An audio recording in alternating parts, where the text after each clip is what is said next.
Ya, halo. Pada video kali ini saya akan menjelaskan cara kerja kalian mengerjakan modul untuk hari ini. Ya, agak berbeda dengan sebelumnya.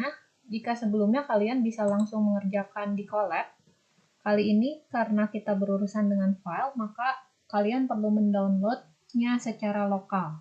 Ya, yang pertama harus kalian lakukan adalah mendownload Anaconda IDE Anaconda. Ya, saya sudah berikan linknya di modul. Jadi ini modul kalian hari ini, ya.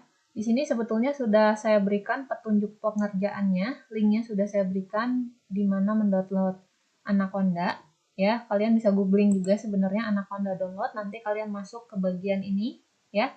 Di bagian bawah ini ada, ini atasnya tidak seperti ini ya, atasnya kayak gini. Terus kalian pergi ke bagian bawah untuk mendownload Anacondanya. Pertama pilih dulu ya. OS yang sesuai dengan piranti kalian, ya.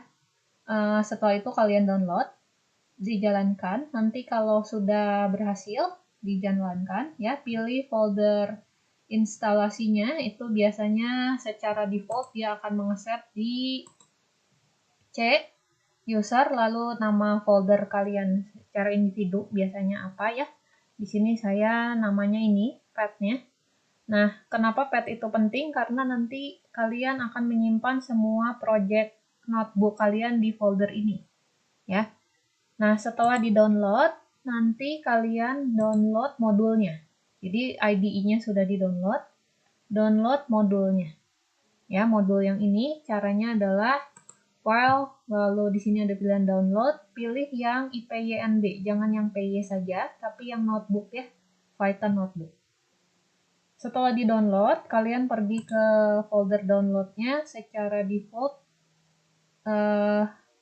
itu akan ada di download ya. Saya nggak tahu path untuk download kalian, tapi biasanya sih di disk PC download.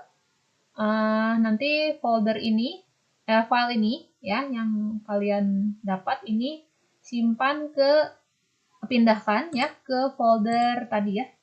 Folder tempat instalasi Jupyter Notebook kalian. Jadi pindahkan ke sini, ya. Nah, setelah itu, kalau sudah pindah ke folder instalasinya, kalian bisa buka Anaconda-nya lewat browser, ya. Jupyter Notebook-nya lewat browser, nanti otomatis terbuka. Selesai mendownload, kalian open.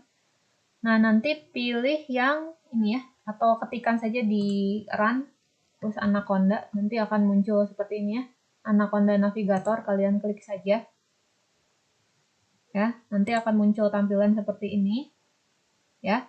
Lalu di bagian bawah ini default ketika pertama kali buka Anaconda Navigator. Nah, kalian scroll ke bawah di sini ya, scroll ke bawah, pilih yang Jupyter Notebook, terus di launch. Ini ada button launch-nya, klik. Nanti otomatis dibawa ke browser yang bentuknya seperti ini. Bentuknya seperti ini ya. Lalu kalian double klik saja nama filenya tadi, mau buka yang mana. Ya, misalnya yang ini ya, 05 PY read file. Nah, kalian buatnya secara lokal nanti di dalam PC masing-masing, karena kita akan berurusan dengan file, ya, file teks. Nah, modul pertama ini untuk membaca file. Untuk membaca file, pertama kita harus menyiapkan dulu file teksnya untuk dibaca ya. Jadi bikin saja di notepad, atau kalian kalau punya notepad plus itu jauh lebih baik. Tulis sebuah file teks ya, isinya kira-kira kayak gini. This is line 1, this is line 2, this is line 3. Bebas ya. Lalu kalian save, simpan di folder yang sama dengan kalian menyimpan project IPYNB-nya, Python notebook-nya ya. Jadi simpan di sini ya. Jadi save di folder path yang sama dengan kalian menyimpan Python notebook-nya. Ya, kalau saya di sini. Nah, setelah file teksnya disimpan di folder yang sama, baru kalian bisa bekerja di modul tersebut, modul lokalnya. Ya. Jadi nanti kalau kalian jalankan, ya, dia misalnya ini ya, ingin membaca example1.txt, maka compiler akan tahu, oh karena ada di folder yang sama dengan project modulnya ini, maka dia akan tahu di mana file ini berada, ya, karena berada dalam satu folder. Nanti kalau kalian jalankan, ini akan sukses, ya. Terus ini silakan ikuti petunjuk modul berikutnya. Ya, caranya seperti apa.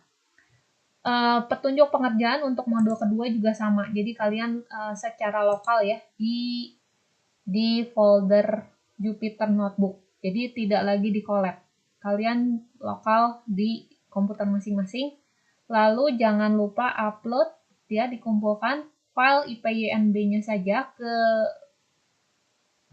slot pengumpulan di Classroom. Oke, sekian. Itu saja yang ingin saya sampaikan di video ini. Selamat belajar. Terima kasih.